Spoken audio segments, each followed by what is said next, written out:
So the entrepreneur journey is way more predictable than you might expect. We crunched the numbers and analysing business performance data from over 35,000 business owners globally, an interesting pattern emerged. Put simply, there are a series of well-defined stages in the entrepreneur journey, and the data shows that businesses at similar stages of growth struggle with similar problems. Because the problems are predictable, the solutions to those problems become predictable as well. By better understanding the stages in the entrepreneur journey, you can avoid the need for growth by trial and error and rapidly accelerate your own journey. And so there are 8 stages. The first is startup, characterized by optimism and enthusiasm and working with little more than their skills, experiences, and an idea. Startups are pre-revenue and don't have a track record of results. The second step is wilderness, between 1 and 2 founders, and the data shows that across the UK, Australia, the USA and Singapore, 80% of all businesses are here. The majority have been built around the skill set of the business owner, and because there's rarely enough surplus to pay a team, the owner is also the marketer, the salesperson, the networker, the admin helper, the customer support person, and to top it all off, if they stop, the money stops. While they might not admit it, the majority of small business owners are struggling in the wilderness and only just getting by. They take on more risk, yet take home less than they would from a job. And the common emotions here are feelings of stress, isolation, and burnout. Statistically, this group are the least likely to engage the advice of advisors beyond their Uber driver, and they spend the least amount of time working on their business. They tend to rely on their own trial and error, so few progress to the next stage of the journey. The fact is, as technology unemployment and the automation of white-collar work accelerates, the plight of these micro businesses is only going to get worse. The third stage is the struggling boutique. They employ between 3 and 12 people, but have a low ratio of revenue per employee, signaling that the inefficiency of the previous stage in the journey has only expanded. So freeze frame, quick tangent. Revenue per person is a great back of the napkin way of determining how well a business is performing. A low revenue per person means the business is defaulting to throwing people at the problems, which is expensive, inefficient, and counterproductive. A high revenue per person means the business is leveraging thought leadership, technology, and digital assets in such a way that even a small team can have a big impact.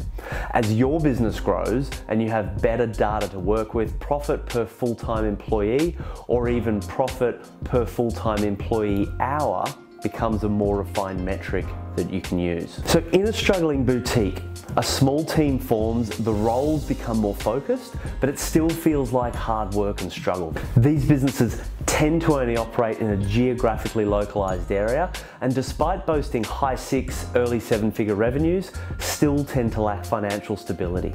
The owner tends to be the bottleneck, and they struggle to be better off financially than the rest of their team in most cases.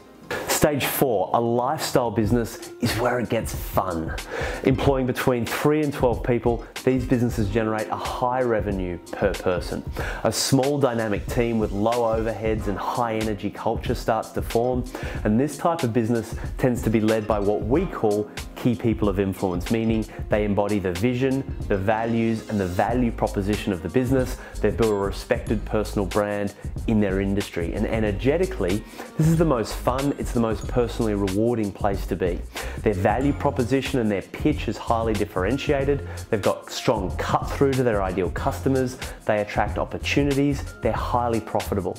The key person is often a speaker, author, or a media commentator, and they tend to have developed products and services that can be delivered by other people or technology, so they can live and work from almost anywhere. Most importantly, this is the first stage of business where the owner has an abundance of both time and money, with a dramatic reduction in the levels of stress and anxiety and the feeling that it's all about to fall apart. For most people we speak to, a lifestyle business is the goal, and I strongly recommend against the idea of growing beyond a team of 12 with a maximum of about 3 million revenue, because somewhere between 13 and 49 people with between 3 and 15 million revenue, everything, and I do mean everything, turns to custard. So stage 5 is crossing or dying in the desert. In the desert, you're too big to be a small business and you're too small to be a big business. Overheads go through the roof. You're overcapitalized but underfunded, and the founder is sucked from enjoying their life back into the operations and management. It's up to them to solve the mission-critical problems that aren't in line with their strengths. HR, governance, structure, systems, legal, finance, general management. This on top of having to drive enough business to double and then double again. If you're committed to crossing the desert, my advice is don't. If you're still committed to doing it, prepare well and get it over with as fast as possible. You'll need to be well connected in your industry, you'll need to be able to access cash, and you'll definitely need the advice of people who have done it before. On the other side of the desert is what we call a performance business. So a performance business has between 50 and 150 people, and this is where business gets fun, and at this level, you're playing a much bigger game. A performance business is a dynamic team of highly paid professionals working in a well-respected brand. The business itself is almost unrecognizable from the lifestyle boutique it once was. The culture, brand, systems, product, and governance have all shifted up 2 or 3 years, and the business now offers multiple products and services across a range of markets and territories. There's plenty of cash, and the founder can either hold on and build their wealth over time or exit for a life-changing amount of money. The next 2 stages are fairly self-explanatory. The unicorns, like the Ubers and the Teslas of the world, that require a perfect storm of luck, timing, a gifted founder, a co-founder, and often a lot more luck.